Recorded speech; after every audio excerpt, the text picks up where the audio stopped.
All right, welcome back to another episode of Phrasing FM, a podcast where I talk about languages and my experience building an app to learn them. So today I want to talk about spaced repetition. Uh, I have a lot of thoughts on spaced repetition. I had a lot of thoughts before I built phrasing, and I have even more thoughts after building phrasing. I would say phrasing is a spaced repetition tool. I think it's a lot more than that, but it's definitely very heavily based in spaced repetition. And spaced repetition is something that's been around for now hundreds of years. I think the first spaced repetition systems came out in like the 1800s, 19th century. And, those are the first recorded ones. So who knows who was doing this before. And they're incredibly effective. One of the things that I always say is memory is a solved problem. We all struggle to remember things, but the thing is, we know how to fix that. We have the technology to remember anything we want. If you put something into a spaced repetition system and you use it, you will remember it. Full stop. I remember I was talking to one of my friends. He was reading the phrasing homepage where I said, memory is a solved problem. Anybody can remember anything or something along those lines. And he said, is this just marketing speak or is this true? And that's not marketing speak. That's 100% true. Anybody, no matter your memory, no matter your cognitive abilities, if you use a spaced repetition system and you put information in there, you will remember it, as long as you use the spaced repetition system. And so that's that asterisk at the end, so long as you use the spaced repetition system, is the thing I want to talk about today, because this is the thing that I feel like a lot of spaced repetition systems really fall flat on. So I am a huge fan of Anki. It's an application to do flashcards. I used it to learn a bunch of information in my life, and this information is so deeply encoded within my brain that I will never forget it. I mean, I haven't used Anki in 5 years, and I still remember so much of the information that I learned from it, because these space repetition systems are just crazy effective. However, a lot of the applications out there are just really stressful to use. They're really difficult to build a habit with. They're really boring when you do them. And when I finish a really long Anki session, I don't feel great. I feel tired. I feel stressed. I feel agitated. I feel a bunch of things. I feel, productive. I did what I needed to do, but I don't feel great about it. It's not something that I'm like, ooh, I ran out of time. I can't wait until tomorrow when I can do more Anki. That experience has never happened to me. And that's something that I think is really achievable, especially with applications. A lot of people, they can't put down their phone. They can't put down Instagram or TikTok or YouTube or any whatever application on your phone. I couldn't put down 2048 for years. I had to delete it from my phone because I just wanted to take out. I've beaten 2048 countless times, and I still want to keep playing it. We can make applications, we can make experiences that are really addictive and really enjoying to use.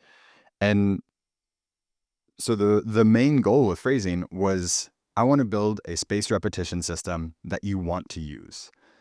I'm willing to compromise a little bit on the efficacy of the algorithm if it means that you're going to want to keep coming back every single day. If you accidentally do 2 times as many reviews that you planned just because you were enjoying it, because you were making progress, because you did it until you got interrupted, that is going to be a wildly more effective spaced repetition system than one that you have to struggle and force yourself to use every single day. And so with phrasing, this was a principle from the beginning. And it's something that I think has been implemented really well so far, where I always find myself getting caught in these review loops where, okay, I need to put down the phone, I need to start working, or I need to start doing something, but let me just see what the next card is. Oh, I know this one. Okay, let me see what the next card is. Oh, I know this one too. Let me see what the next card is. Oh, I didn't know that one. Well, I have to end on a correct card, right? I can't end on a failure. So let me go and I get stuck in this loop where all of a sudden I do an extra 20, 30, 40, 50, 100 reviews some days. It's normally not 100 reviews in one stretch that I go over, but there are some days where I've done a lot more reviews than I planned, just because I'm enjoying it. And there are a lot of ways that phrasing works to make this possible. One of the things that I think is very important is just having a very engaging UI. It's very colorful. It's got moving colors. There's animations. There's things that are moving on the screen. There's the audio. There's the visual. There's the inline text. And it really brings the sense of dynamicism where it doesn't feel like you're doing reviews. It feels like you're using an application. The design is not so great that it's addicting, not yet. I'm not claiming that level of greatness, but it doesn't feel like work. It at least feels a little bit like play just from the interface, which I think is a really good start. Another thing that we really focus on is, for example, there's no due dates in phrasing. Like, a card is not due at a specific time.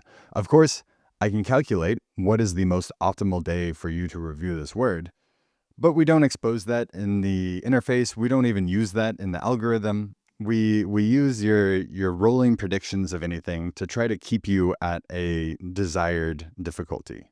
So in literature, there's this idea of the zone of proximal development. That is to say, if something is too difficult, you're not going to learn it because you're going to be stressed out, and you don't want to be stressed when you're learning. And on the other hand, if something is too easy, you're not going to pay attention. You're not going to retain things because you're not giving your brain the signal that this is challenging. And so in phrasing, what we try to do is keep you in that zone of proximal difficulty. So if you have a day where you are just remembering everything, you're on fire, we're going to ruin your day and give you harder cards and bring you down to earth a little bit.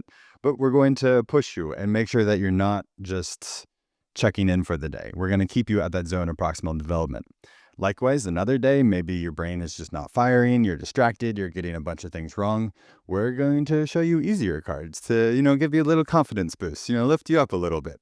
So we keep you out of that more challenging zone and keep you in that zone of proximal development. And this makes review sessions feel so much more engaging, and they feel much less tiresome or stressful when you're using them. They almost feel addicting because you're always at that point, or you're engaged at a very good level. And this actually came to me when I was using an application called Linguist. It's a fantastic spaced repetition system. Phrasing was very heavily influenced by it. And they show you your score at the end of every single day. And they recommend that you do reviews in 50 card intervals.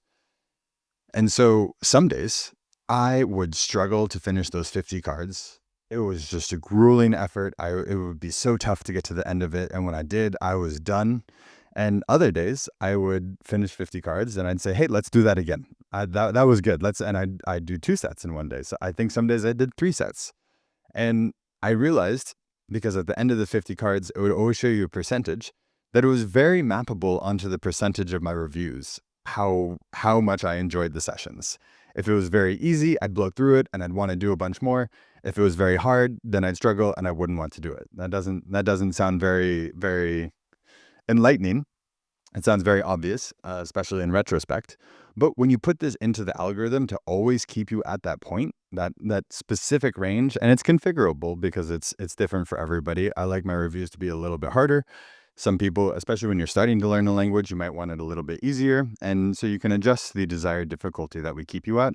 And after you've used phrasing for a couple weeks, we can keep you at that difficulty remarkably well. I'm always surprised how close my needle stays to my desired difficulty, which I think is just so cool. And the last point that I wanted to bring up that really keeps you engaged with phrasing, and this is only applicable to people who are studying multiple languages, but when I started to build phrasing, I was really focused on batching. Batching is a concept in memory science that is shown to be effective for learning where you want to study one subject for a specific amount of time and then move on to another subject. The actual switching between them is called interleaving, but this idea that you want to study things in batches. And so the algorithm was set up to, you configure, say, I want 15 cards at a time in one language, and then we'll switch languages. And I found that when I did that, my enjoyment of the application went down so much. Before I had that done, I was using the application, and an Arabic card would come up, and I would always get excited about an Arabic card. Arabic was the last language I was studying before I built phrasing, And I was having a really hard time with it. I was having a really tough time finding good materials for Arabic. And that was the inciting incident that made me say, okay, no, I can build an app that's better than this. And so I did. And whenever an Arabic card would come up, I would always get so excited because this was the raison d'etre for phrasing. And as soon as I built the batching and got that finished and got that working and started using it, I'd see an Arabic card, I'd get really excited, and then I'd see another Arabic card and I'd go, oh. And then I'd see another Arabic card and I go, oh. And then I keep going and be okay, there's got to only be like 5 Arabic cards left before we move on, right? And it immediately took away this fun that I was having where it's switching between languages. And so I ended up that feature still exists, but I really don't, I never use it. I recommend people not to use it. And instead, what I do is I just randomly switch between languages. Well, not randomly. There's a lot of math that goes in to keep you in your priorities and make sure everything is balanced. But to the end user, it feels very random, where you don't know what language the next card is going to be at any given point. And if you like learning languages, if you're learning multiple languages, this is so dopaminergic that it is crazy. It is so much fun. The excitement I get when every single language comes up is palpable, which is ridiculous because if I'm enjoying every language so much, it shouldn't matter what the next card is. But there's just this idea when you don't know what's next and then you get surprised by what's next. That's just very addicting and very engaging and just draws you in and really makes it a very exciting experience.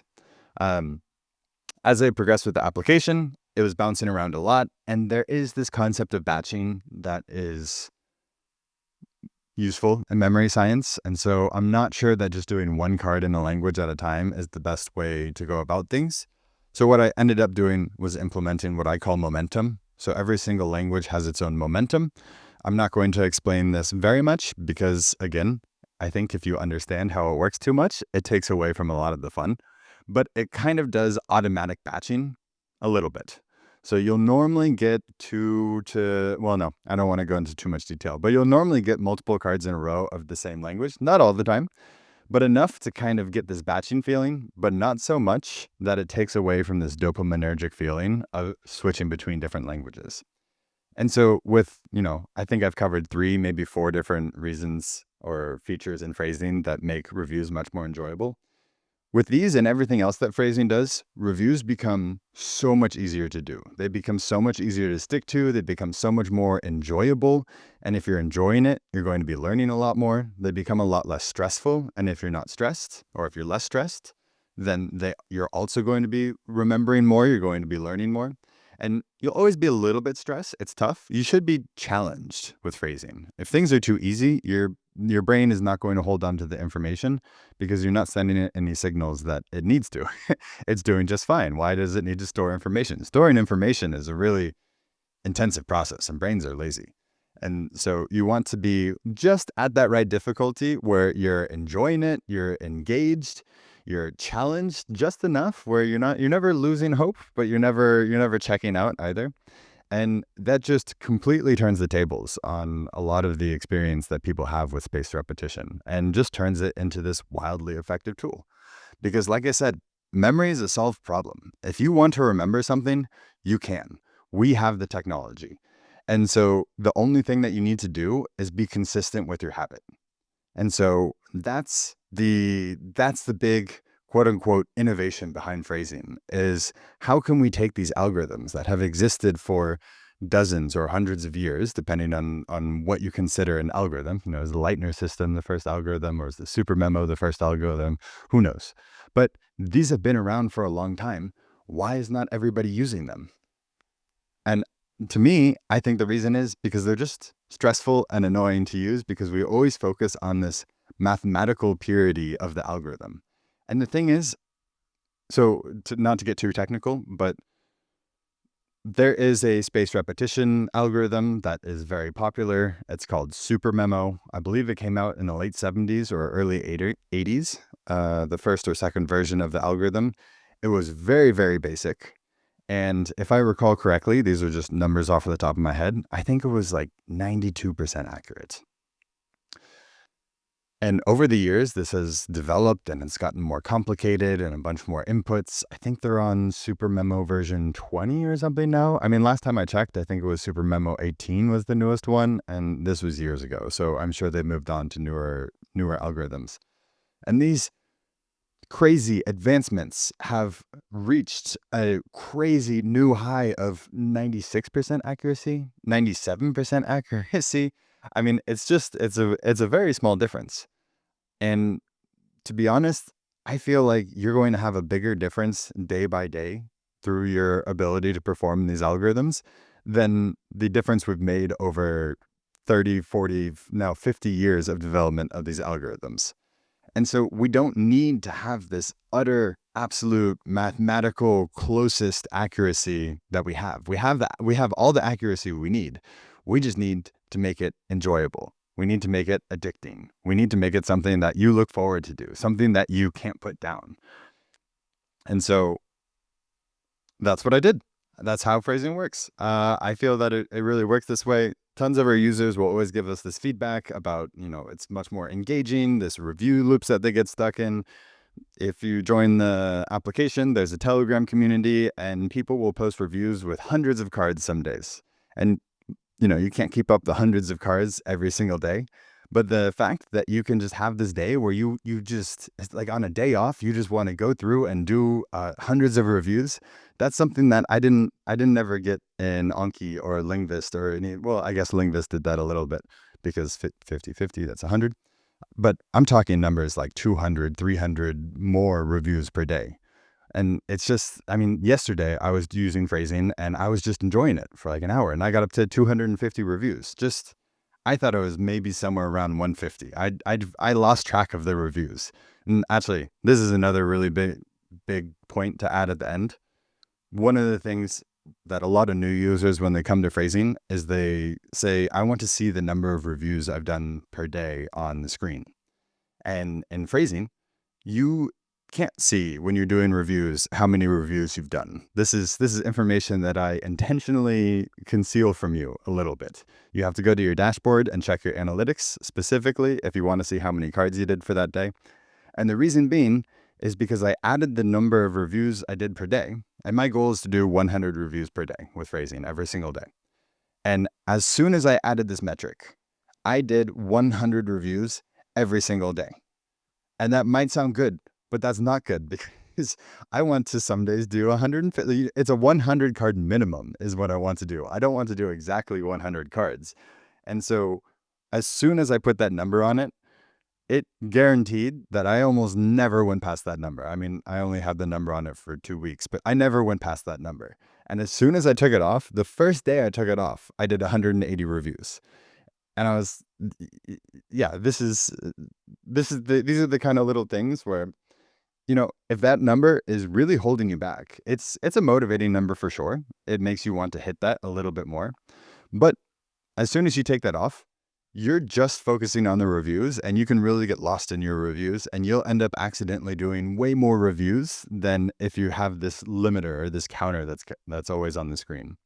So there's tons more little tips like this. I could probably do another 10 episodes of all the little things that I put into phrasing to try to make it just that little bit more addicting. Just make it a little bit more dopaminergic.